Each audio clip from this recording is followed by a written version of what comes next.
This is the ERP Advisor. Today's episode, how to staff your ERP implementation.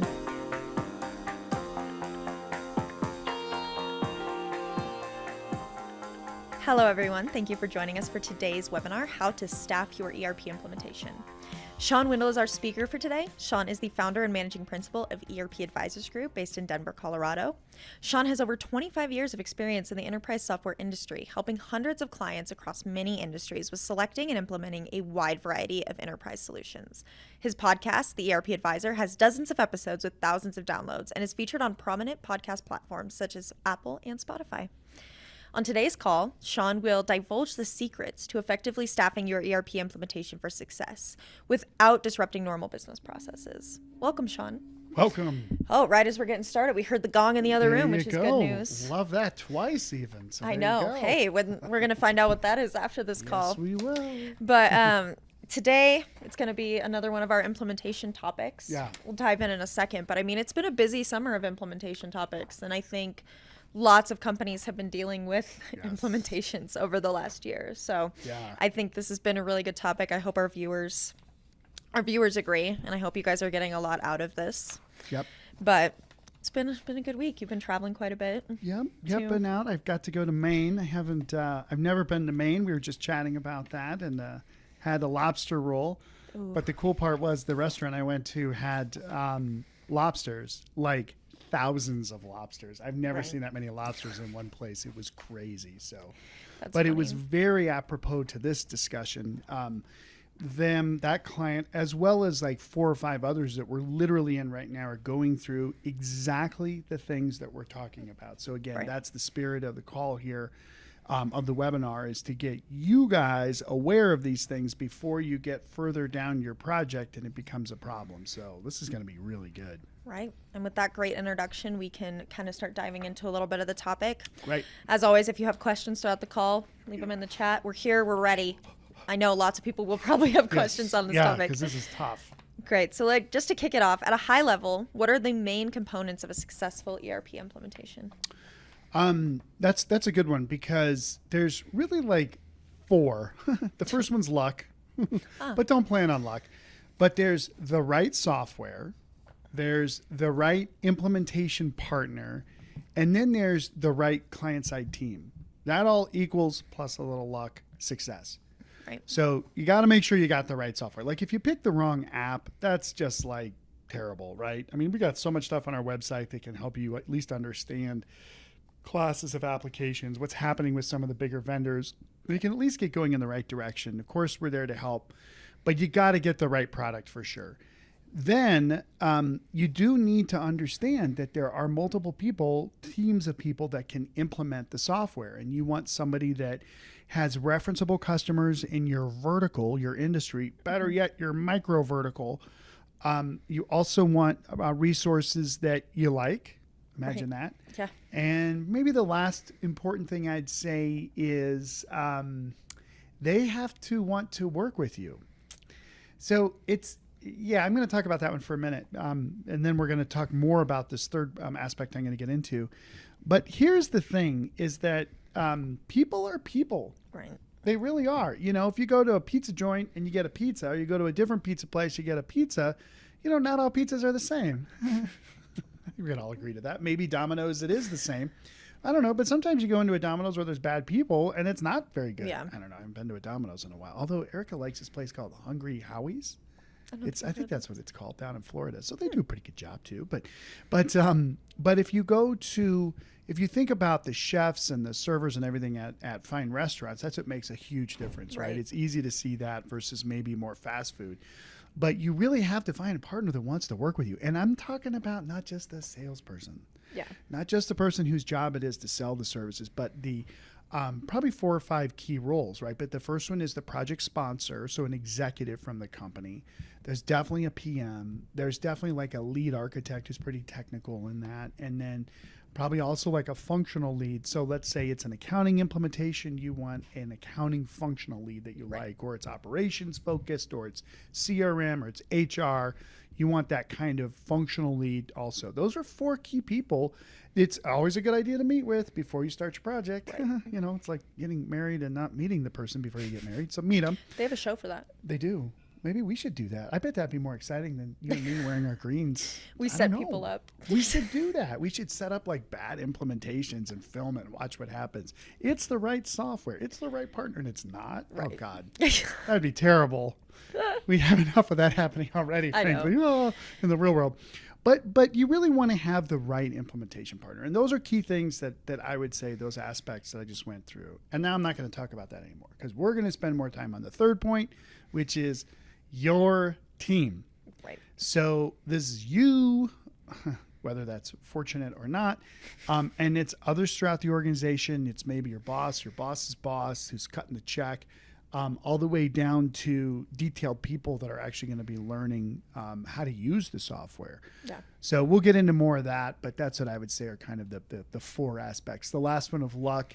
Luck is really interesting because well, we were just talking about a song, as I don't know if everybody knows this, but I have to divulge that we're huge One Republic fans. We did count, we have been to 7 One Republic concerts in 5 years. And that's over COVID. I don't know. Yeah. 2 of the software vendors we work with happen to both have One Republic as the band. And for both of those, one of the concerts, we actually got to meet the band. We have a picture. The other one, Erica and I, as most people know, Erica's my wife. You'll talk to her at some point if you call us. She and I were literally right up front. So like Will was saying, like we were receiving the spit from Ryan Tedder. But no, we were looking up at him. It was awesome. But he has a song, where there's a song that sort of alludes to how, this God's whatever, spirit, blah, blah, blah, helps those who learn to help themselves, right? Yeah. That's what I think luck is. I think you get more lucky the more prepared you are in a project. And so, you can rely on it, but just be prepared. And then you get the luck. And it's like, oh my gosh, this is amazing. It's like flying, like Will's doing flying lessons. And like you have to do so much preparation. And then when something happens, you're like, okay, I just hope I get lucky here, right? So that's part of it for sure. Right. Okay. And I think a lot of the call today is really going to dive into people and those resources, because even if all other components are in place, but you have the wrong people in the project, you're pretty much destined to fail. That's right. Super unfortunate. But that is a good segue into our next question, which is, you kind of touched on this already, especially on the implementation side, but who are the different parties that are involved in an ERP implementation? Good. So this is all client side, right? This isn't the implementation partner. I just talked about them. Yay, we're pushing that out. Now we're just talking about your company, your nonprofit, your government agency. Right. So you can think about, I'm just going to say that 7 different hats need to be worn during a project. And we'll start at the top and work our way down. The first one is there really is an executive sponsor. There is somebody who is pretty high up in the organization and is sort of like overseeing the project at a very, very, very, very, very high level. But they're sort of it could be even a team. One of our clients, it's the board of directors, it's executive sponsors. Other clients, it's the CEO. Mm-hmm. But it's somebody who ultimately the project team not just reports to, but can also solve intergalactic type issues, like literally across the entire organization. But they're usually pretty super high up. And again, their kind of oversight is very strategic. It's not in the gory details. You don't want them in the gory details. They usually don't understand it, nor do they want to. But they're there to solve like really big problems across the enterprise. Right. That's enough there. Then there's a project sponsor. So sometimes this is the CFO. In one case, it's the CEO, the company we're working with. Sometimes it's the CIO. It's really the person who's like, all right, I'm going to deliver this thing. Right. And I'm accountable to the executive sponsors, right? So there's an accountability relationship there. But this person's really responsible for the overall success of the project. Right.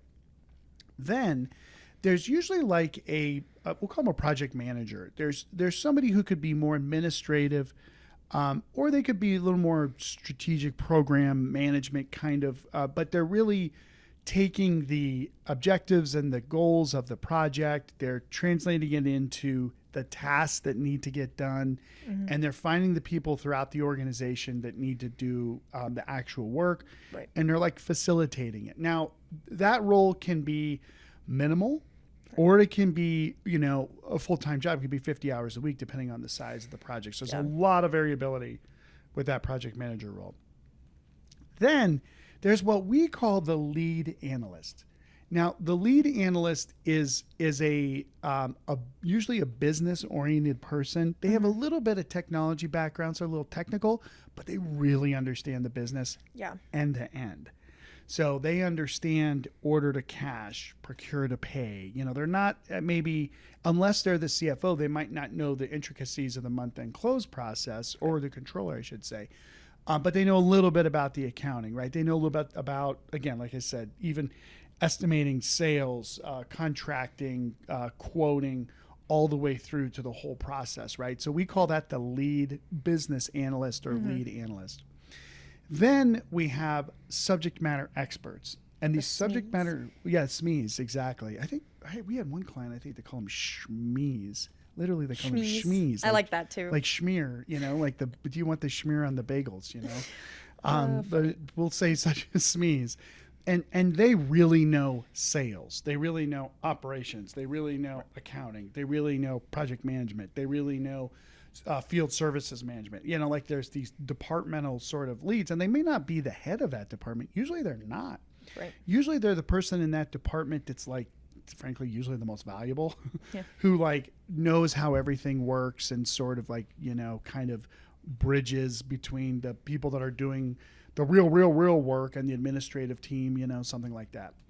Then the final area I'll talk about is the end users. And end users are the people who are going to use the software that we're implementing. So that could be, of course, it's people internal to the company, but if you're implementing an e-com site, it's also external people.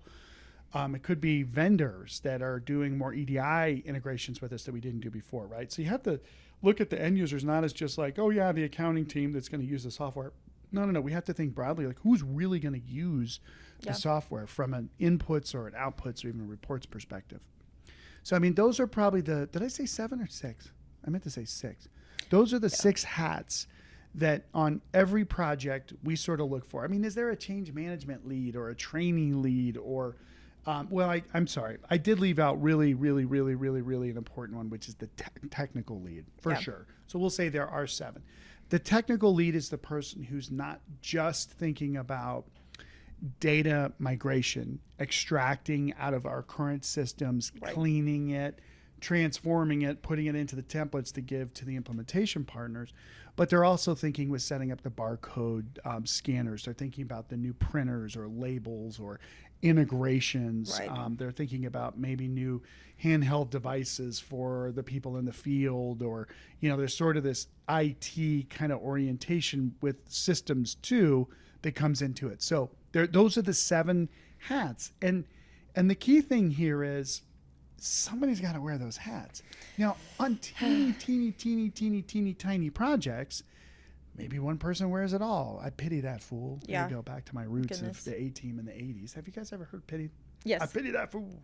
Mr. T. Mr. T. Thank you. Yes. Thank I you. am cultured. Yes, you are cultured. Well, you were just talking about your dad, who's like the human jukebox. The he human knows jukebox. everything about every song. Probably the 80s a lot. He makes sure I know the 80s. That's important. Yeah, it's That's important. Good. It's vital. Important. It's part of our legacy. Anyway, and it's kind of weird because they weren't really that great of songs, but quality. Anyway, no offense, Michael Jackson. So, those people, somebody has to wear the hat, and it might be 20 hours a week on the PM hat, and maybe the lead business analyst is only 20 hours. Yeah. So you got one person who's working 40 hours. Now, I hope they don't have a day job. We'll talk about that in a minute. Yeah. But somebody has to wear those hats is the first thing. And the second thing is, you have to be realistic about how much time it's going to take. And I'm going to tell you something. I've never said this on any of our calls. Oh. Never. I've never said this. here's I've actually had several conversations with people that helped me to sort of realize, oh, that's what's going on. How desirous do you think that the software salesperson is, or the implementation partner sales team is, to have you fully understand what I just said? Now, if you look at every statement of work that a great implementation partner, and most of them are, would write, it will say what I just said. They might have different names in that, right? But don't forget, there's 7. I don't care what anybody else says. There's 7. And they may give different estimates of time, et cetera, et cetera. But, in the back of the salesperson's mind, if they're looking at the situation, this is all they do, so they know this really well. They kind of know when a client doesn't have all the people. Right. And they're kind of like, if they don't have all the people, it's probably not going to go very well. Yeah. But I kind of want to make the deal. I want to make the sale. And then maybe we'll help them afterwards, right? We'll help them afterwards to go find the right people or whatever. So you would expect the salesperson to say to you as the client, look, I got to be honest with you. I don't think you have enough internal people to actually do this project. Yeah. And 9 times out of 10, they're not going to do that. Yeah. And I would say 9 times out of 10 clients don't have enough people. Mm-hmm.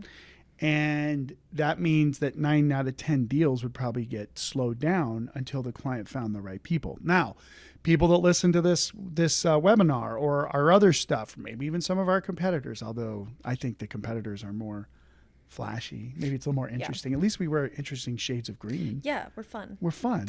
In like a really conservative way. In a conservative way. But what I'm trying to get to is there are savvy project sponsors. This isn't the executive sponsor. It's the project sponsor, literally who's kind of, what is on the line to deliver. Mm-hmm.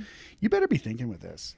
And don't expect the partner, the software vendor implementation partner, to say, hey, you really need to have that executive sponsor online before you sign this thing, right? Yep. It's your responsibility. And I have never actually really said that throughout all these years. And I think the reason why it's so fresh in my mind is working on 3 or 4 implementations recently. What we do is we go in and we basically say, okay, who can wear, I know what the hats are. Who can actually wear them? Whoa, you don't have somebody that can wear this? Stop. Yeah. Or it's more like, okay, can we use this person? That person does this, blah, blah, blah. Good. Get them aligned, get them locked in. We'll talk about how we compensate them, by the way, later. Right. But we got to get those hats worn. And then, your odds of success just went through the roof. Right. And you kind of just alluded to this. This wasn't originally your question, but as you're talking about it, it kind of comes to mind. How early should you have those resources in mind in the process? Oh my gosh. I mean, if you're not having your SMEs come to demos, it's like buying a house and you have a bunch of kids and you buy the house and then you're like, okay, guys, here's the house. Isn't this great? They're like, no, this is terrible. Why is it so terrible? Or maybe your spouse. I don't know. It's too small. It's too big. I don't like the colors. No, the real reason is you didn't involve them in the decision-making process. So if you would involve them in the decision-making process, like seeing the apps, then at least they've had a chance to give you some input. But also, I have talked about this before. The dirty little secret of every ERP project is it's like a rock. It's hard. It's hard. I don't care if you have all that stuff lined up, it's still going to be hard.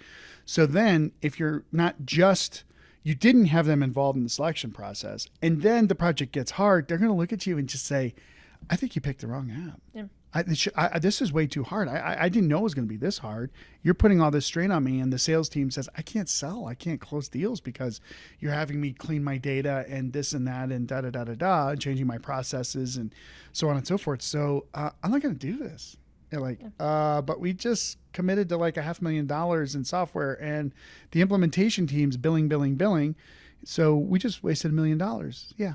Mm-hmm. So get them involved. Definitely in at least the demo process. It's even better like we do to get them involved in sort of the, hey, what do you need? Right. There you go. All right, great. So building off of that, what are some common misconceptions clients have about each party's responsibilities? Oh, there's none.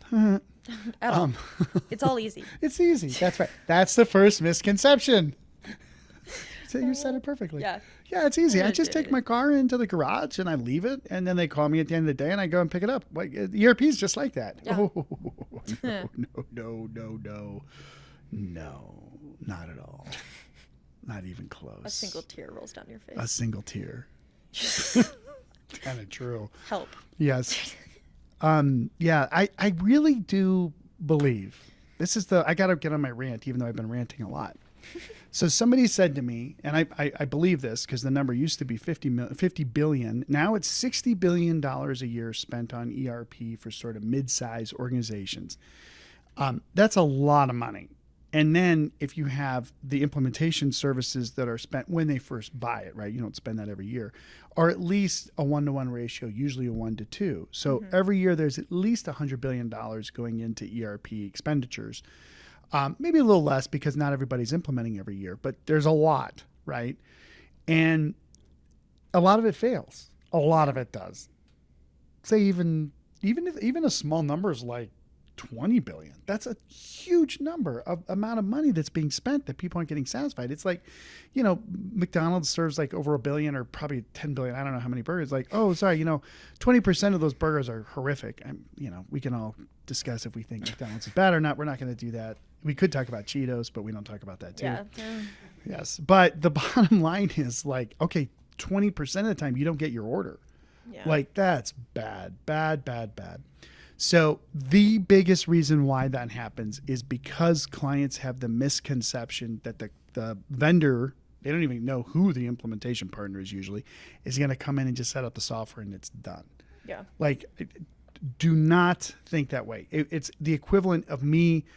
I have a confession to one of our vendors that I played golf with recently, and I said, "Oh yeah, I'm getting back into the game. I've been wanting to, and we're finally going to get to Topgolf next week. I can't wait. We're going to have fun there." Will, you going to make it? Yes. Good. Of course he is. Good. I want everybody there. But I didn't play for a long time, and I went out and I was terrible, and I knew I'd be terrible. That's the difference. Yeah. That's the difference is that when, I made this great deal. I got this software. I got this great partner. It's going to be easy. No, it's not going to be easy. It's a lot of work to do. That's the first misconception, I'd say, and probably the most important, which leads to this whole discussion and really has led to this whole business because that's why I started this in the first place. Right. And I think so many of our clients in these roles, and when they have their subject matter experts and they have these people in their organization that are trying to help the project move along, I don't think they realize how much is actually going to go into what they need to do. Are you about to cry? Yes, I would cry. I can tell. This is emotional, isn't it? I'm not about to cry, but I would for some of our clients. I know, right? But I think so many of them, that's a huge misconception, is they just don't even realize. It's not even that it's easy. They don't realize what exactly is going to go into it. They don't realize, oh my goodness, I'm already working a 40-hour day job, and now I'm going to have to add 40 hours for this implementation because I'm in charge of XYZ. And if it doesn't get done, then the project's going to fail. And so kind of my job's on the line. It is. I might lose my job if I don't pull these things off. And so, which is a horrible place to put your employees, but it's something that kind of has to happen when you're going into these ERP implementations. That's right. I mean, literally on that point real quick, because it really does lead to the second misconception is that your people will be required to do additional work beyond their normal jobs. And even recently I was with a client and we were talking about, okay, here's the plan that we need to put in place to get to a successful go live. The implementation partner hadn't provided the plan because they're really technical. They're really focused on just configuring the app, right? Like, there's a little more to it. But man, when we said, okay, this is what we need to do, bam, bam, bam, this is how it's going to lay out. I think this is how, timing wise, they want to hit a certain date and this is what it's going to look like. And I could see him just go, oh. He was so relieved, right? It's a family-run business, great size business, pretty big, hundreds of millions of dollars, sorry. And very legacy, but very important industries. These guys are super important on what they do. Right. And this person was feeling like he was letting the owners, his bosses, and even his employees down. Mm-hmm. I mean, it'd be like, I think I remember way back, I was on a relay team at one point for some reason, and I let the team down. There was another one I did really good, but man, you're like, oh my God, I let my team down. It's like the worst feeling. And it happens, I would say in 90% of all ERP implementations, that there's a person in there that's like, I don't know what I'm doing. I know I don't have the time to do everything that's going on. And I don't even know how to tell somebody. It's not just like a pride thing. Like it's literally like, I don't even know how to communicate the problem. Yeah. It's wild. Right. And I think that kind of goes into another misconception that I think we should touch on is the implementation partner is going to do everything. Yes. Scheduling, data, anything else that I'm going to need them to do. My integrations partner's going to do that. Right. Oh. And so I think that's a big overarching thing is the implementation partner does not do exactly what I think they expect them to do, especially for somebody who is kind of new to this process. Yes. So. Yes. Big things. And I think every single one of those examples, I can think of like the companies where we had to go in, okay, we really need to be live by this date, like a e-tail, sort of like a products company that works with all the large department stores, nice upper end, high end department stores. They got to be done with development and everything set up for Black Friday and going into the holidays. So that's the date, right? Great. Okay, where are you at with your integrations? What integrations? Well, like, how are you going to send the data to like these big companies that are going to require you? Yeah. Oh, well, the vendor's taking care of that. I talked to the vendor and they're like, no, the client's taking care of that. Yeah. And they had this one person that's doing this thing. And I'm like, so I go to the one person. I'm like, okay, so where are you? He's like, well, yeah, we're just about to select the iPaaS solution, the integration platform as a service solution. And so we're going to be in good shape. I'm like, we got a month to build this out. And those iPaaS guys are busy. Yeah. They're not going to talk to you for another month once you sign the contract sometimes. It's like, so then we have to say, guys, I'm sorry, this isn't possible, right? So it's not even just the implementation partner isn't going to do everything. It's that the implementation partner usually thinks they've communicated, right? This isn't because they're all bad. It's like communication goes like this. It's more like this. And so there's these miscommunications, and then everybody gets busy, and then the things that we really don't understand are usually things we don't really like confront until we have to. So anyway, it's okay. There's a way. There's a way. There's this that we can solve these problems. Yeah, 95% of the time it comes down to communication. Yeah, like it you just really said. does. And so that kind of leads into our next point, which, I mean, when you have a team of dedicated employees. Most of our clients, like, they have great people who are willing to step up to the plate and do this, but they're already so busy with their day jobs. So what options do businesses have to ensure their project is properly staffed when you have people who can't commit 20 hours a week to a new project? It's not like there's some secret magic bullet potion, whatever, to solving that problem. But there's a couple strategies that definitely work. So one of them is backfill. Mm-hmm. So usually for your projects, for that lead business analyst, for the subject matter expert, you really do need kind of like your key person. And they're usually involved in your key programs or whatever. I'm thinking of a client recently where this lady sort of pulls together this really complex manufacturer. So they manufacture very complex product, very tight specifications, tight timelines, everything. Well, guess what? We're going to need her on the implementation. So who's going to run the job that she's doing while we pull her over here? Backfill. So it gives the opportunity for somebody else in the organization who's maybe not quite at that level to step up. And the person that we need has to pass their hat and then take on more responsibility with the ERP. So backfill is real. It can be done for sure. And the second thing is it might not be an internal person, it might be an external person. Right.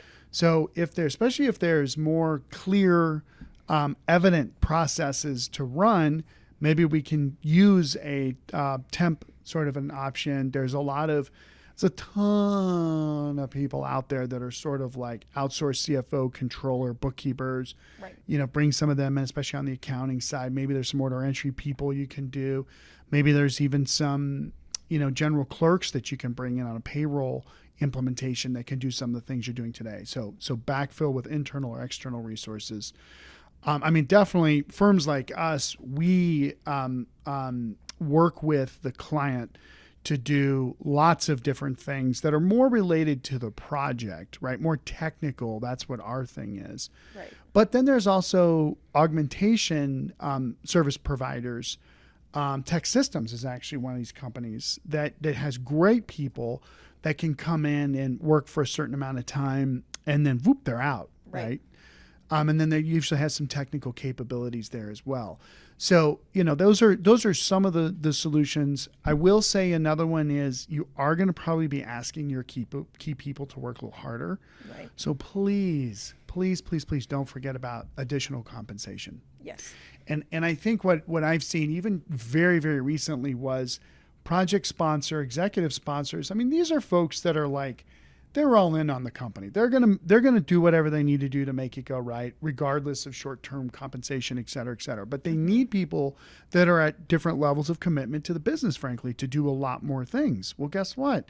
Those people, knowing that there's a little bit of a pot at the end of the rainbow can help, right? And definitely recognition and lunches and dinners and just doing some fun things to blow off some steam together makes a huge difference with keeping the team engaged. But they're pretty simple strategies I just went through, but oftentimes companies don't think about them because they're so focused on the data migration or getting that integration stuff in place. Well, think about it early. Get that in place early. Yeah, and it's interesting because that's really how this topic came about. Is I was talking to somebody who does tune into our content, really enjoys it, and was saying that lots of people struggle to staff their implementations properly.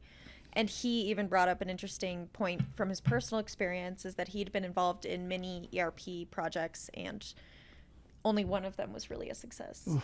And they had outsourced the entire thing. Wow. Like they brought in temps to do all of the jobs while they handled the implementation. And that's just so unrealistic for so many companies. Yep. As much as many would like that option to just be like, okay, we can just put all of our resources into that. It's helpful to know that there are other options, or giving employees opportunities and figuring those things out, that you don't have to rely on so much more of your budget being spent on bringing in a temp agency. Well, that reminds me of another company. I don't know if it was the same person, but they even sort of said, so the project sponsor said, look, executive sponsor and colleagues, we're not going to do anything for a month. We're going to just shut down. Right. Like shut the entire functions of the accounting department.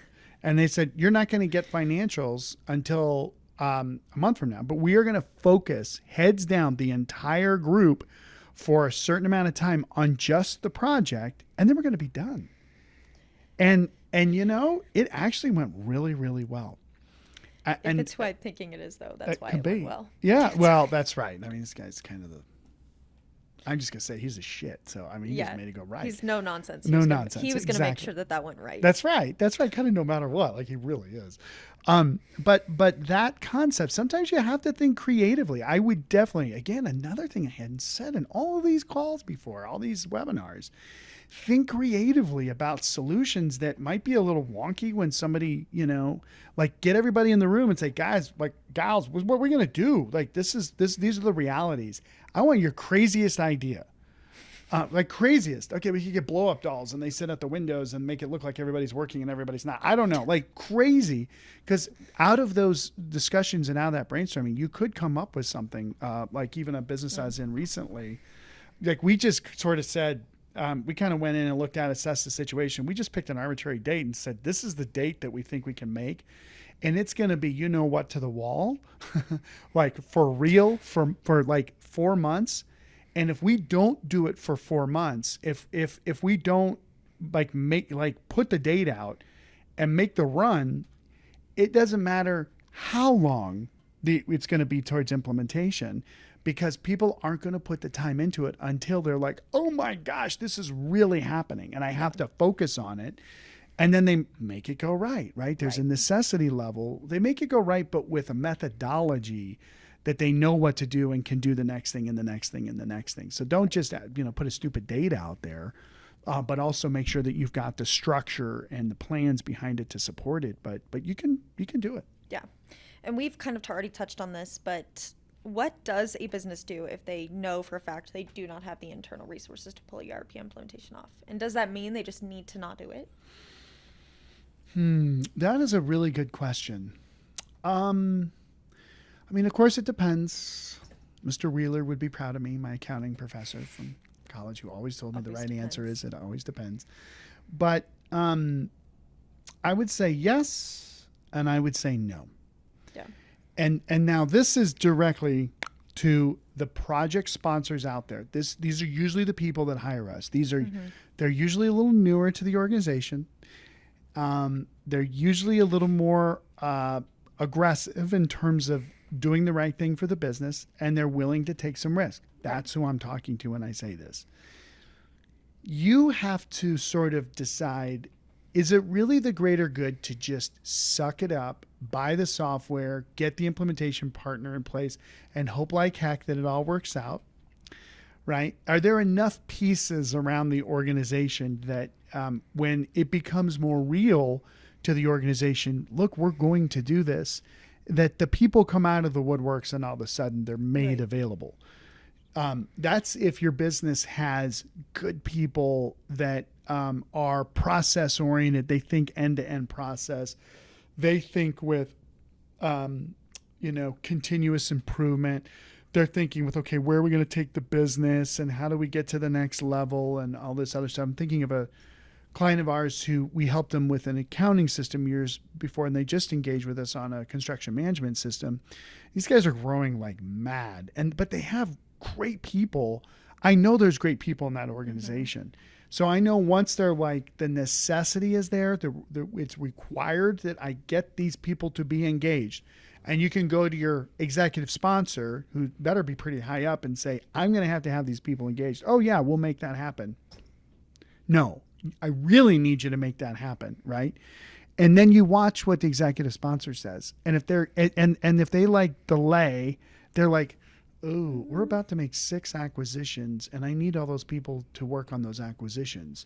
Or they think, oh, the private equity needs to exit in the next year and I don't know if we're going to have a business case to show there's ROI. Or they think, oh, we're bringing on a new line of business and there's no way I'm going to have those key people, right? And hopefully you can have the honest discussion with them too, to just see if there's these like big strategic things that are going to take people's attention away. So that's sort of some of the things I would say. The other thing I would say is, again, I don't think I've ever said this before too.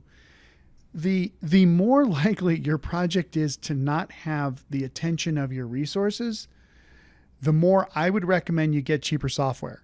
Right. Yeah, true. Because you don't want to buy some big expensive thing and it fails. Like, don't do that. I mean, people get fired over that, but it's even worse than getting fired. You just walk around your whole career like, man, I failed. I don't want you to fail. Yeah. But another company we're at recently, it was tricky, and they bought a solution that was a little bit lower end. It was totally fine. And I was like, smart idea. So smart to do that. And it's not just the cost of the software. It's the implementation resources.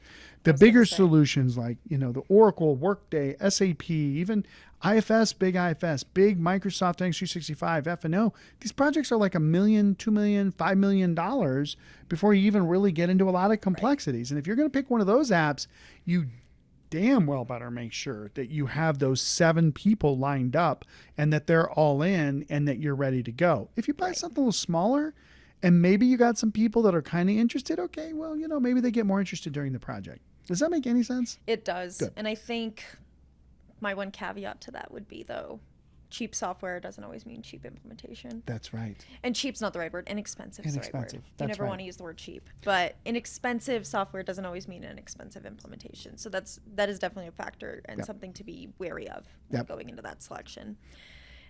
We do have some time. So there was a question.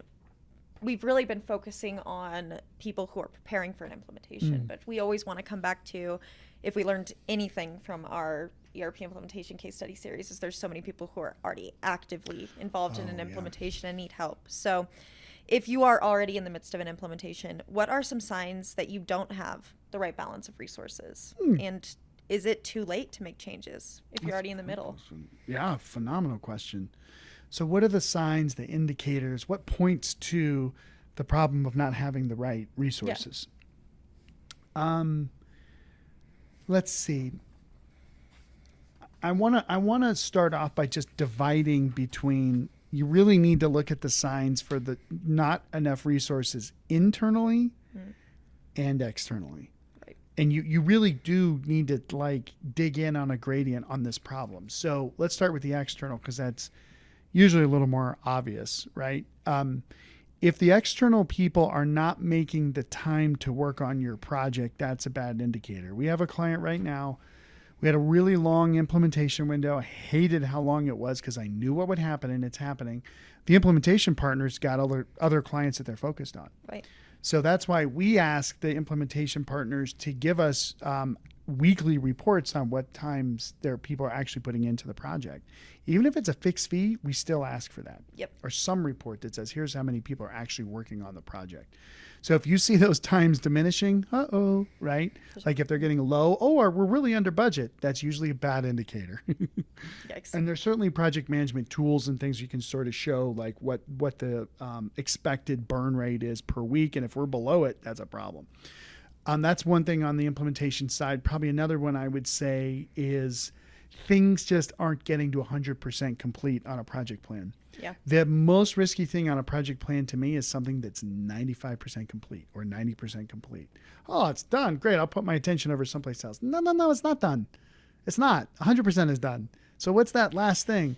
Oh, well, we need to, just do that one integration. We did 4 of them. What's that one integration? Oh, to our e-com site. Wait, you mean we do 90% of our revenue through the e-com site and it's not integrated yet? And we're a month away from go live and it's September and our biggest day of the month or biggest day of the year is coming up in, November. Oh my gosh, right? Seriously, that's happened. Yeah. It's like building a shelf and not anchoring it to the wall. There you go. It just falls. Because everything's going to collapse. Everything will collapse. Right. Man, that was deep. I got to think about that one.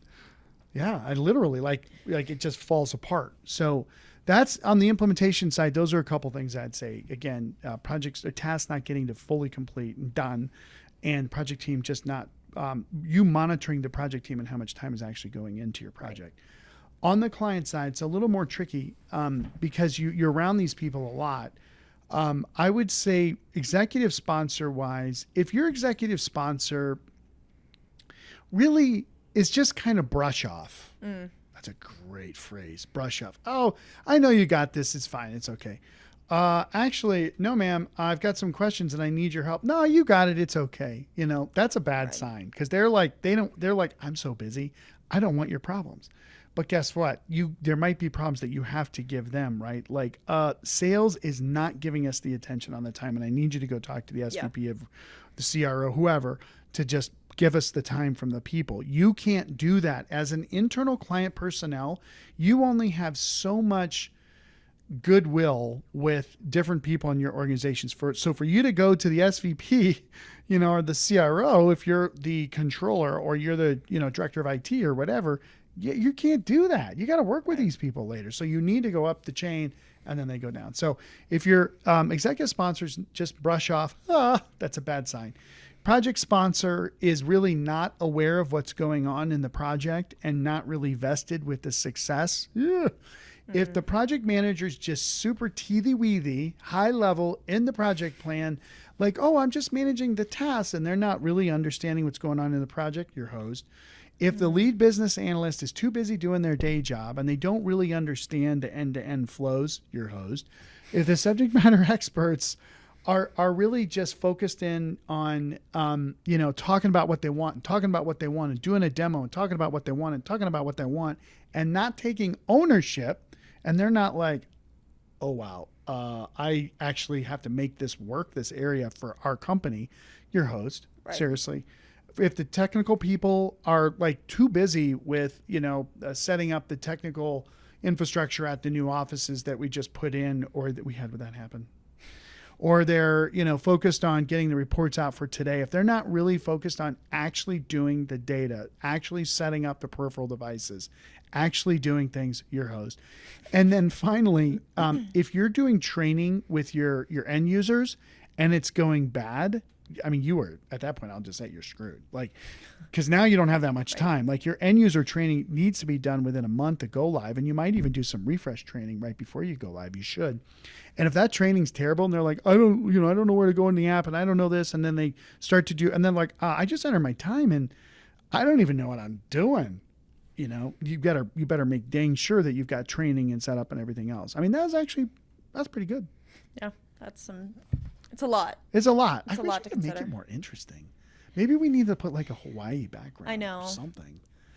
Because that's really good stuff. Right. The people who care, though, it'll be interesting. I hope so. Those that need it, because, I mean, yeah, you don't want your project to be like a straw house. I know. Where one piece gets removed and next thing you know, it's on the ground. I'm thinking about my poor team right now, specifically Julia, when I'm going to say what I'm about to say. We have a drawer full of our socks. Right. And the most important thing I should say for having a successful go live is to have a pair of lucky socks. Right. The ERP Advisor socks. Will's not wearing it. I'm not wearing mine. I wear my balloon socks today for the ballooning I got to do. But I will send you, Julia will send you a pair of socks if you've made it this far in the demo. We'll pay for the shipping, even if it's to Sweden. Right, Erica? I'm serious. So if you made it this far and you got through all that stuff, please take my socks. I'm not wearing them. They're free and they're clean, but they're the ERP Advisor's Good Luck Implementation socks. So we'll just wear socks next time. We won't wear shoes. That's what just. There you go. We'll wear ERP everyone socks can just next time. see the socks. It's better than shoes, isn't it? Perfect. Good. That's it. All right. Awesome. Thank you. Thank you, everyone, for joining us for today's call. And again, as always, please let us know if we can answer any questions that you might have, or if I can send you any content. I mean, we have that checklist, the implementation checklist. We got all kinds of stuff. Just go to the site. We have a data migration checklist now. Yes. If you have trouble finding any of it, again, please let us know. We're always here to help. And be sure to join us for our next webinar, where we're going to continue this really year of implementation. It is scheduled for Thursday, September 26th, and it is called What Businesses Get Wrong During Their ERP Implementation. This is where Shawn will uncover what businesses get wrong during their ERP implementations to guide project sponsors back to the path of ERP success. Please go to our website, erpadvisorsgroup.com, for details and to register. ERP Advisors Group is one of the country's top independent enterprise software advisory firms. ERP Advisors Group advises mid to large-sized businesses on selecting and implementing business applications from enterprise resource planning, customer relationship management, human capital management, business intelligence, and other enterprise applications, which equate to millions of dollars in software deals each year across many industries. This has been the ERP Advisor. Thank you again for joining us.